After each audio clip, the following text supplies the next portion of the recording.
Hey guys, welcome back to the channel. तो आज हम लोग यार अपना काइनेमेटिक्स स्टार्ट करने वाले हैं। तो पहले ये जो हमारा जो चैप्टर का नाम है वो है मोशन इन स्ट्रेट लाइन। तो यार नोट्स बहुत बढ़िया तरीके से बना रखे हैं और आपको नोट्स का लिंक डिस्क्रिप्शन में मिल जाएगा, आप डाउनलोड कर सकते हो वहां से नोट्स। तो अभी इसमें क्या करेंगे, चैप्टर कुछ पार्ट्स में आएगा। तो आज हम पोजीशन के बारे में बात करेंगे और स्पीड के बारे अभी वेलोसिटी जो होगा वो नेक्स्ट टॉपिक में होगा और ऐसे ही सारा पूरा हम चैप्टर करेंगे काइनेमेटिक्स कवर। तो ठीक है, तो आओ शुरू करते हैं। So let us start. All right. तो आज हम लोग पढ़ने जा रहे हैं motion in a straight line. ठीक है, तो motion in a straight line में क्या है हमारा मैकेनिक्स। यहां से यार हमारी मैकेनिक्स स्टार्ट होती है, एक फिजिक्स की ब्रांच है। जैसे हमारा मैकेनिक्स है, एफएचएम है, इलेक्ट्रिसिटी करंट है और हमारा ऑप्टिक्स है, तो ऐसे ही मैकेनिक्स एक ब्रांच है। तो it is a branch of physics in which we discuss about motion और rest of an object। हम बात करते हैं कि ऑब्जेक्ट क्या रेस्ट में है या मोशन में है, मोशन में है तो कैसे है, वेलोसिटी क्या है, एक्सेलरेशन क्या, और इन सब के बारे में।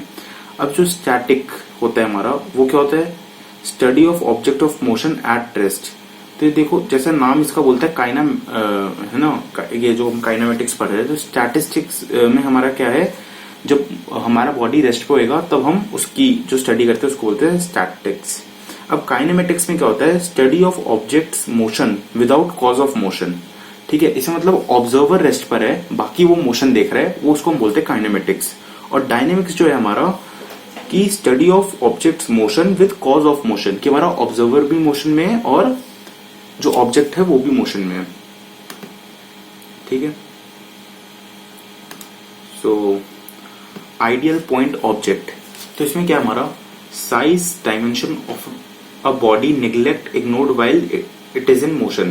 तो यार कोई सा भी ऑब्जेक्ट होता है तो हम फिजिक्स में उसको क्या मान के चलते हैं कि वो पॉइंट साइज ऑब्जेक्ट है। ठीक है, चाहे अगर बहुत लंबा ऑब्जेक्ट नहीं है, जैसे ट्रेन वगैरह हमारी बहुत ही ज्यादा लंबी होती है, अगर जैसे हमारी गाड़ी वगैरह, तो हम न्यूमेरिकल जब सॉल्व करते हैं तो यार हम उसको मान के चलते हैं कि वो एक पॉइंट साइज ऑब्जेक्ट है और हम उसको फिर आगे करते हैं। अब हम बात कर लेते हैं रेफरेंस फ्रेम के बारे में। रेफरेंस फ्रेम क्या है हमारा, it is a rectangular coordinate system in which there are three axes x, y, z are mutually perpendicular to each other and meet at a point known as origin। ठीक है, तो यार आप समझते हैं क्या, जैसे ये हमारा x एक्सिस है, ये हमारा y एक्सिस है और ये हमारा z एक्सिस है। तो इसमें है क्या, हम किसी भी एक, जैसे हमारा कोई भी पॉइंट है तो हम उसके कोऑर्डिनेट्स x, y और z एक्सिस में बता सकते हैं। x, y तो यार छोटी क्लासेस में पढ़ते हैं कि एक प्लेन है ना, एक्स वाई उसका है, और जेड जो है उसके बाहर आ रही है प्लेन के, कि अगर ये मेरा एक्स वाई प्लेन है तो इसकी जो बाहर आ रही है वो हमारी जेड एक्सिस है। तो अब यार आगे बढ़ते हैं। ठीक है, इससे यार ऑब्जर्वर को पता लगता है, ठीक है, मतलब एक क्लॉक है उसके लिए।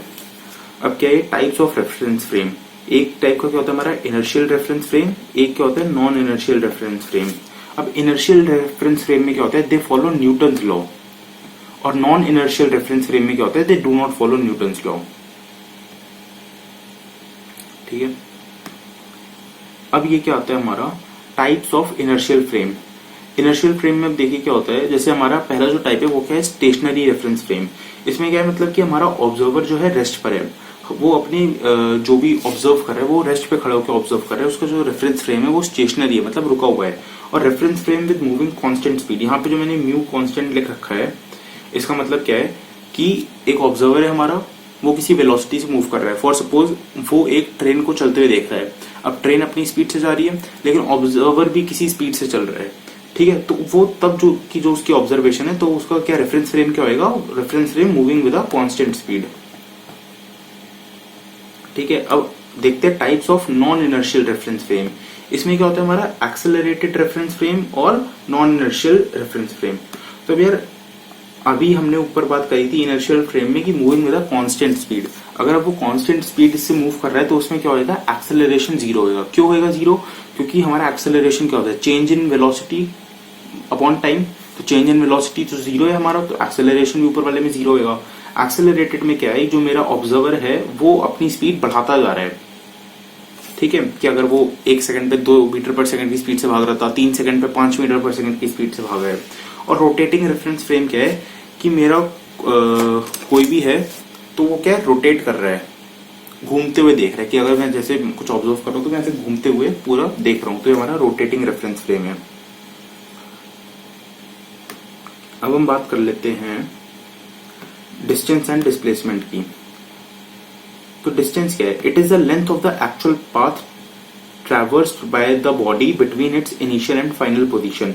और डिस्टेंस हमारी क्या होती है? स्केलर होती है। तो इसमें क्या है, जैसे मेरे को हमें निकालना है कि ए से बी तक का कितना डिस्प्लेसमेंट है, डिस्टेंस कितनी है। तो उसने क्या करा, पहले वो ए ऐसे गया, फिर सी पॉइंट से वो ऐसे गया। तो अब अगर हमें डिस्टेंस निकालने को बोला है तो डिस्टेंस हमारी क्या निकल कर आएगी? ए सी प्लस सी बी। ठीक है, लेकिन अगर मैं बात करूं डिस्प्लेसमेंट की, तो ये सब तो 9th-10th का है, तो बस फॉर्मेलिटी के लिए ऐसी चैप्टर कंप्लीट करने के लिए हम लोग कर रहे हैं। ठीक है, अब डिस्प्लेसमेंट क्या है? Displacement of an object is the change in position of the object in a fix shortest length between its initial and final point. ठीक है, तो यार डिस्प्लेसमेंट जैसे अगर मेरे को इसी में मैं आपको दिखाता हूं कि मेरे पास एक ये पॉइंट है और एक ये पॉइंट है। अब एक तो हमारी क्या होगी?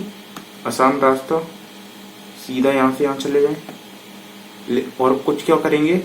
कुछ यहां से घूमते हुए घूमते हुए घूमते हुए घूमते हुए घूमते हुए घूमते हुए घूम के फिर यहां जाएंगे। ठीक है, तो यार मर्जी है। लेकिन अगर हमसे बोले कि डिस्टेंस हमें निकालना है, जो हमने सेकंड केस लिया है, तो उसमें हमें सारी डिस्टेंस कैलकुलेट करने की जितना वो है। लेकिन अगर हमसे पूछा जाए डिस्प्लेसमेंट, तो डिस्प्लेसमेंट तो यार बस इस पॉइंट से लेके इस पॉइंट तक होएगा। ठीक है, इस पॉइंट से लेके इस पॉइंट तक। आगे समझ डिस्टेंस और डिस्प्लेसमेंट। तो अब क्या बात कर लेते हैं, distance may be greater than और इक्वल टू डिस्प्लेसमेंट। मतलब यार हमेशा हमारी डिस्टेंस बड़ी हो सकती है या डिस्प्लेसमेंट की इक्वल हो सकती है, लेकिन डिस्प्लेसमेंट कभी बड़ी नहीं हो सकती। ठीक है, तो इसमें क्या है, डिस्टेंस इज ऑलवेज पॉजिटिव, है ना।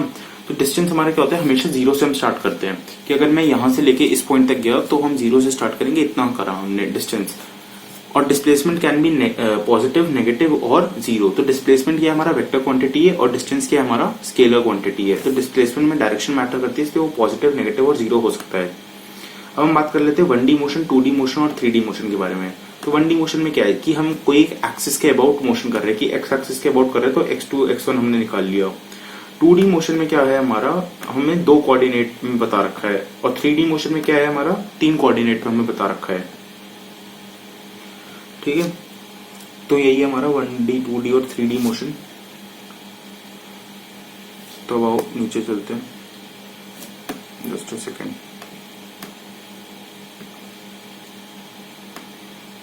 अब हम बात कर लेते हैं पोजीशन टाइम ग्राफ के बारे में। ठीक है, तो position time graph for stationary object. ठीक है, स्टेशनरी ऑब्जेक्ट के लिए क्या है, ये मेरी पोजीशन है, ये मेरा टाइम है। कि अगर मैंने बताया कि वो 0 सेकंड पे भी 20 मीटर पे खड़ा था, मेरे से 20 मीटर की दूरी पे खड़ा था, और कुछ टाइम बाद भी वो 20 मीटर की दूरी पे खड़ा था, तो हम उसको क्या बना लेंगे, स्ट्रेट लाइन बना लेंगे। ठीक है, मतलब parallel to X axis, parallel to time की एक्सिस। तो हमारा क्या हो जाएगा, स्टेशनरी पोजीशन टाइम ग्राफ के लिए। ठीक है, और अगर हम बात करें अब XT graph for uniform motion, तो यूनिफॉर्म मोशन के लिए क्या होएगा कि वो अपनी वेलोसिटी कांस्टेंट है उसकी। ठीक है, यूनिफॉर्म मोशन में तो उसकी जो पोजीशन है वो चेंज हो रही है। तो x1 पे t1 और ये x2 पे t2, तो हमारी एक ऐसी स्ट्रेट लाइन जाएगी। ये हमारा पोजीशन टाइम ग्राफ। अब हम बात कर लेते हैं for non uniform motion. Non uniform motion यार हम कोई सी भी ऐसी कर्व्ड सी लाइन बना सकते हैं कि कहीं पे उसकी पोजीशन कम थी, कहीं पे उसकी ज्यादा थी। लेकिन एक बात इसमें जो ध्यान देने वाली है वो क्या है, मेरा हमेशा जब भी मेरा पोजीशन टाइम ग्राफ बनेगा तो वो ऊपर ही जाएगा। ये नहीं कि कर्व्ड बनाया तो नीचे कभी नहीं आ सकता, पोजीशन में वो नीचे कभी नहीं आ सकता। ठीक है, हमेशा ऊपर ही जाएगा। अब स्पीड, स्पीड क्या होता है हमारा, the rate of change of position of an object with time in any direction is called speed. ठीक है, तो स्पीड यार हमारा क्या होता है, distance travelled upon time taken. ठीक है, अब ऐसा यूनिट इसकी क्या है हमारी, मीटर पर सेकेंड, और क्वांटिटी कैसी है, स्केलर। तो डिस्टेंस ट्रैवल की हमारी यूनिट क्या होती है मीटर, और टाइम टेकन की क्या होती है सेकंड। तो ये क्या हो गया हमारा मीटर पर सेकंड। अब हम बात कर लेते हैं स्पीड भी कितने टाइप की होती है। तो यार पहला अगर हम देखें यूनिफॉर्म स्पीड, तो यूनिफॉर्म स्पीड में हमारा क्या है, an object is said to be moving in uniform speed if it covers equal distances in equal interval of time, however small these time intervals may be. यार ये भी मेरे से पढ़ा होगा 11th क्लास में। तो इसमें क्या करना होता है हमें कि जैसे मेरे पास एक ये सड़क है, ठीक है, तो आधी सड़क भी मैंने टी टाइम में पार करी, ठीक है, और दूसरी आधी भी मैंने टी टाइम में पार करी। तो मतलब टाइम इक्वल टाइम इंटरवल में इक्वल डिस्टेंस कवर कर रहा है, तो वो क्या हो गया हमारा यूनिफॉर्म स्पीड में चल रहा है। वेरिएबल स्पीड क्या होती है हमारा, या नॉन यूनिफॉर्म मोशन भी कह सकते हैं इसको। ये क्या होता है हमारा, an object is said to be moving with variable speed if it covers unequal distances in equal interval of time, ठीक है। तो अब आगे चलते हैं, एवरेज स्पीड के बारे में बात करते हैं। अब एवरेज स्पीड क्या है मेरी, for an object moving with variable speed the average speed is total distance travelled by the object divided by total time taken. तो एवरेज स्पीड में क्या होएगा, जो हमारी टोटल डिस्टेंस वो चलेगा, जितना उसको टोटल टाइम लगाएगा उसमें हमारी क्या निकल जाएगी एवरेज स्पीड। तो अब ये देखो वी एवरेज में क्या निकल जाएगा हमारा S1 plus S2 upon T1 plus T2। इसमें हमने करा क्या था, हमने एक सड़क ली, कोई भी थी, इसको दो पार्ट में बांटा, ये क्या था हमारा S1 और ये क्या था हमारा S2, ठीक है। इसको पार करने में टाइम लगा T1, इसको पार करने में टाइम लगा T2, ठीक है। तो वही हमारी जो हमने इन दोनों को ऐड करते हैं तो स्पीड क्या होता है हमारा डिस्टेंस अपॉन टाइम। तो बस आ गया हमारा। अब हम आगे बढ़ते हैं इंस्टेंटेनियस स्पीड के बारे में। तो क्या हमारा the speed of an object at a particular instant of time और at a particular point of its path is called instantaneous speed of object. इसमें क्या हमारा v equals to limit delta t tends to 0 delta x by delta t, या हम इसको ये हमारा ज्यादा जनरल फॉर्म है dx बाय dt की। अगर मैं बात कर दूं कि एकदम, अब देखिए ये हमारा डिफरेंशिएशन जो हम करते हैं ये क्या होता है कि जैसे हमारा बहुत बड़ी चीज है उसके हम बहुत बारीकी से छोटे छोटे टुकड़े करते हैं, ठीक है, तो वो हमारा dx निकल आता है। और टाइम का भी अगर हम वैसे देखें तो वो हमारा क्या निकल आता है dt निकल आता है। तो वेलोसिटी क्या हमारी होती है dx बाई dt। हम क्या करते हैं, जैसे हमारा जो पोजीशन है उसको हम डिफरेंशिएशन कर देते हैं और लिमिट t टेंड्स टू 0 पे, तो हमारा क्या निकल आता है, जैसे हमने t tends to 0 delta x by delta t, तो हमारी यहाँ से क्या निकल आती है वेलोसिटी। तो यार हमारा मतलब स्पीड निकल आती है, ठीक है, ये क्लियर है।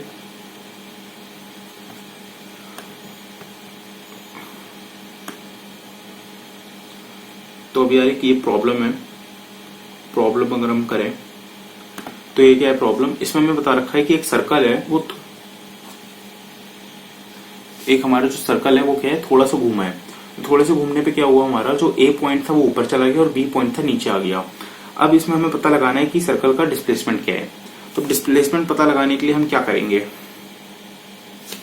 हमने क्या करा, बी पॉइंट पहले मेरा यहां था, अब मेरा बी पॉइंट कहां पहुंच गया, यहां पहुंच गया, ठीक है। एक सेकंड कलर चेंज कर देता हूं।